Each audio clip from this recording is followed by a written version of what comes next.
everybody. Today I'm back with part 2 of this brewing tutorial. Today I'm going to be covering on how to brew all the various potions that are in Minecraft. I will be covering what the potions do in the next part 3, and I'll be going over status effects in part 4. I know I didn't say this in part 1, but either way, let's get right into it. So, the first potion, I broke it in part 1, but this is supposed to be the awkward potion. And originally you'd have the water bottle. So I'll actually just take those out right now. Water bottle. We have the awkward potion. Alright, so the water bottle, it was supposed to be down there. The awkward potion's supposed to be right here. And what you do, you'd use the brewing stand right here. And you would brew nether wart into the water bottle, and you would get an awkward potion. The awkward potion is the base for pretty much every potion that there is.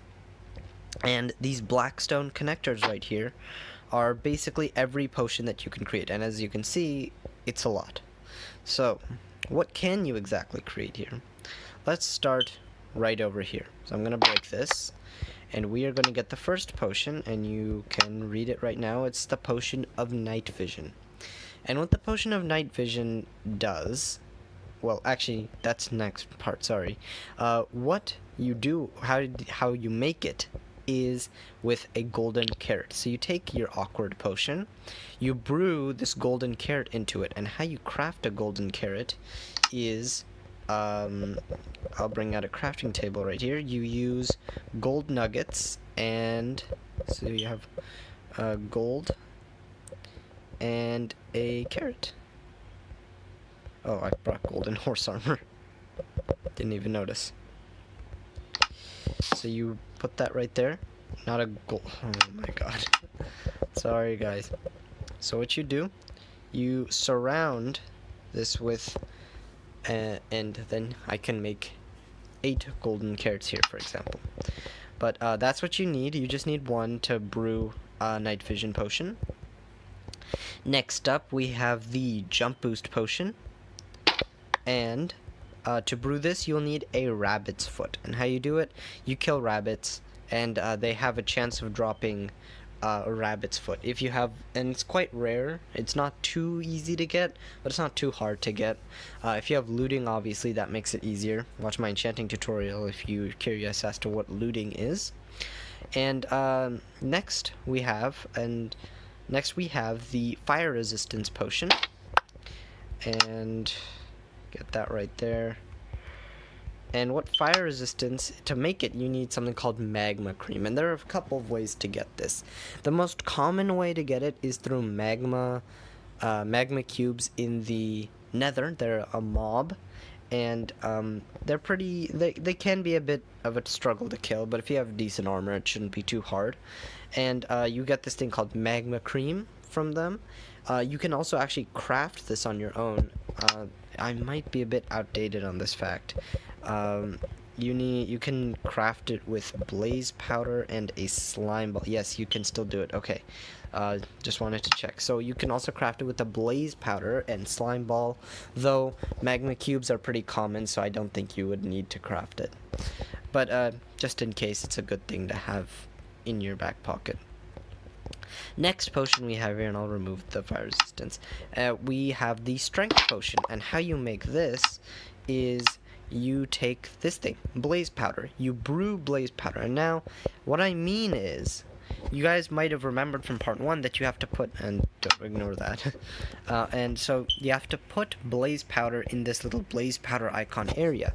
But now to brew a strength potion, you need to put blaze powder in the actual place where you brew it into the bottles. The thing that actually connects to the bottles right here, that's where you need to put it.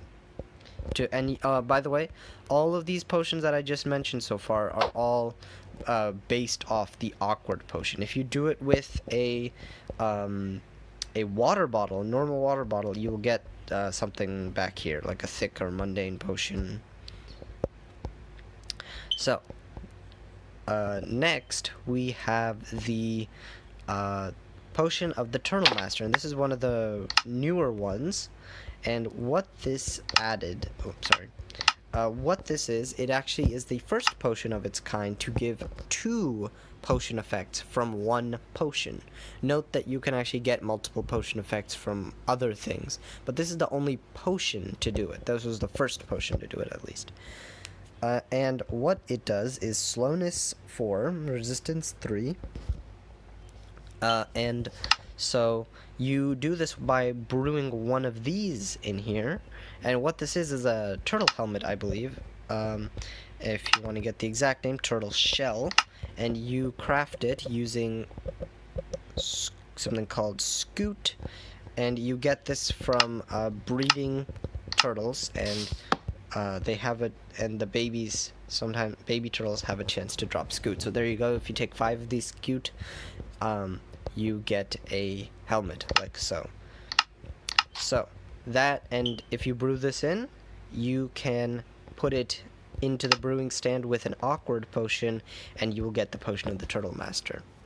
So how useful is that? That's debatable, but I'm sure some of you can find a situation for it. And also, by the way, you can actually wear this as well as a helmet, and it'll actually give you a status effect right here, water breathing, and it gives it to you as long as it's on you. So that's something pretty cool. And I believe it's about as strong as an iron helmet in terms of protection. In terms of durability, I'm sure it's different. So here we have the potion of water breathing, and you might have seen that we had the water breathing status effect, and you brew this with a pufferfish. And you guys might know pufferfish as like something that you can but shouldn't eat. You can eat it. Should you eat it? Probably not. It gives a lot of bad potion of status effects. But if you brew it into an awkward potion, you'll get a water breathing potion, which is actually a good potion, especially with the recent aquatic updates. Actually, not too recent, but yeah. And in the Village and Pillage update, I believe this was the update that this was added, something called the Phantom was added, and they drop these things right here, Phantom Membrane, and they have quite a few uses, one of them being brewing the Slow Fall potion. And as I said, I'll explain what all these potions do in the next part, but the Phantom Membrane brewed into an awkward potion will give you the Slow Fall potion, and it has a distinct white color like this. And just if you guys are curious, another one of this uses is to repair the elytra. You could use another elytra, but having 2 elytras is pretty hard.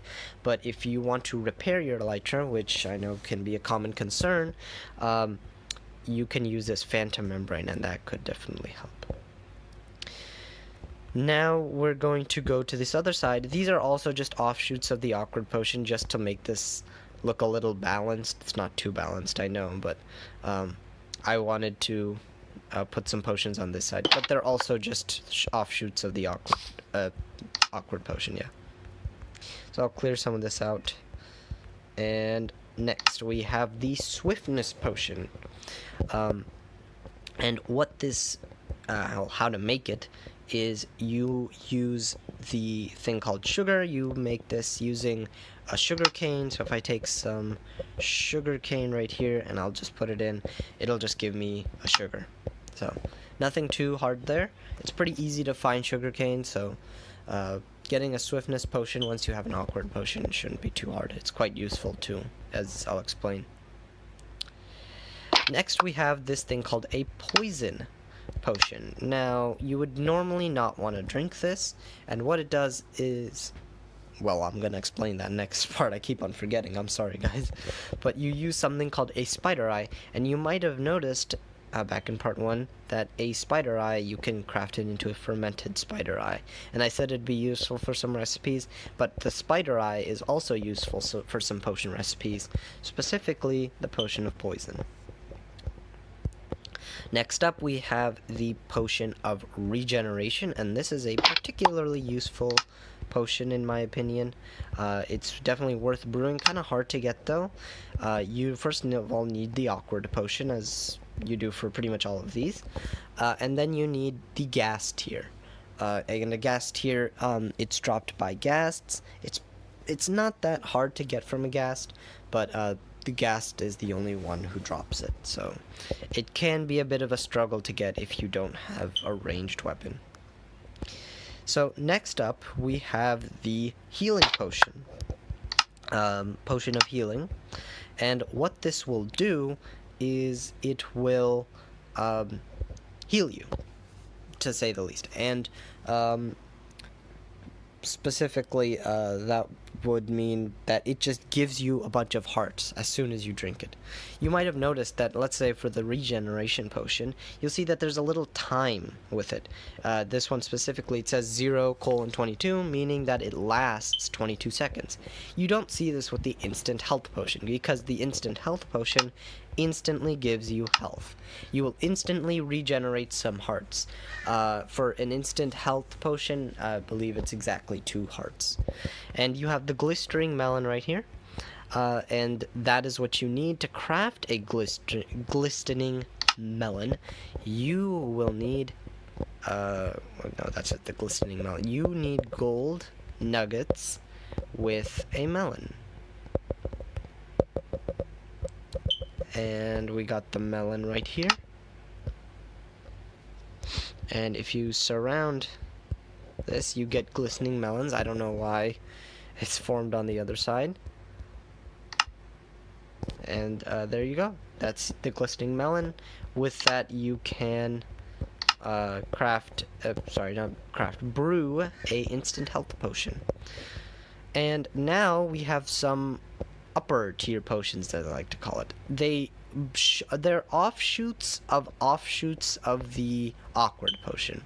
So you need to brew something before you can brew these. So the first potion we have here, and I'm going to remove the instant health, is an offshoot of the strength potion. So this is going to be the potion of weakness. And weakness, what it will do is... Oh, I'm not supposed to explain it yet.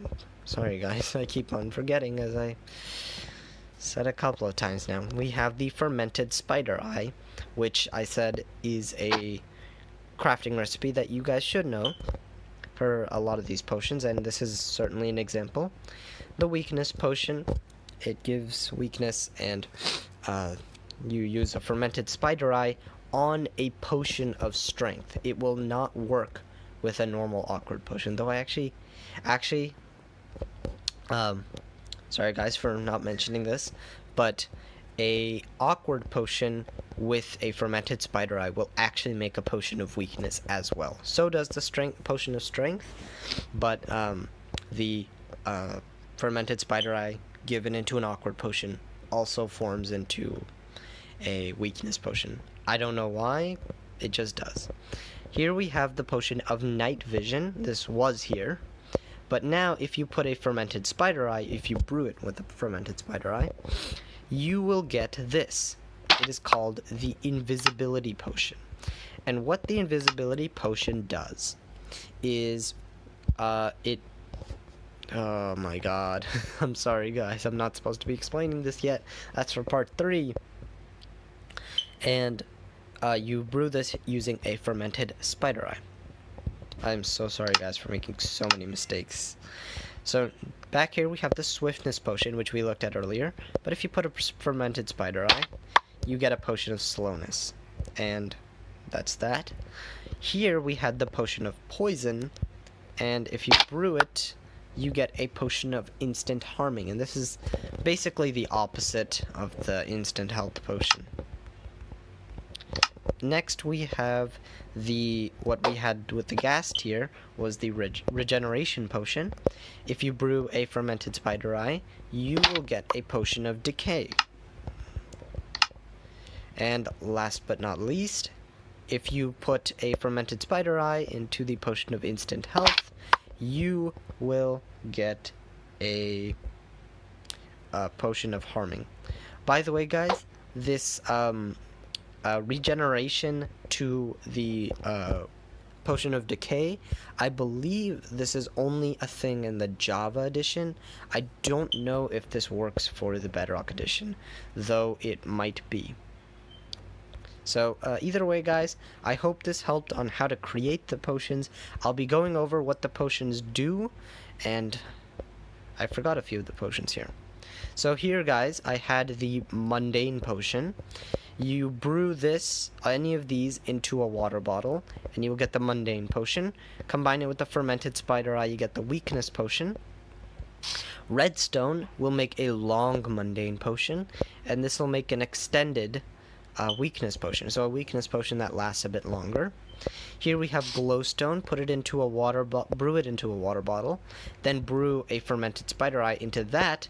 That is a thick potion. Then it'll brew into a weakness potion. Sorry for not mentioning that earlier, guys, but there you have it, and those are all the potions and how to brew them. I'll be going over what they do in the next part. I need to set up my demonstrations here as to how I'm going to be demonstrating. I did something like this for the enchanting tutorial. Again, go check that out. Those might help you if you're learning about enchanting as well. So and I'll also be covering status effects in part 4. So thank you guys for watching. I know this was kind of long, but thanks for watching. Please do consider liking and subscribing if you have not already. You are always free to unsubscribe if you don't like my videos, but I think you should, because I guess I post good content. That's debatable, but please do subscribe, and thanks for watching.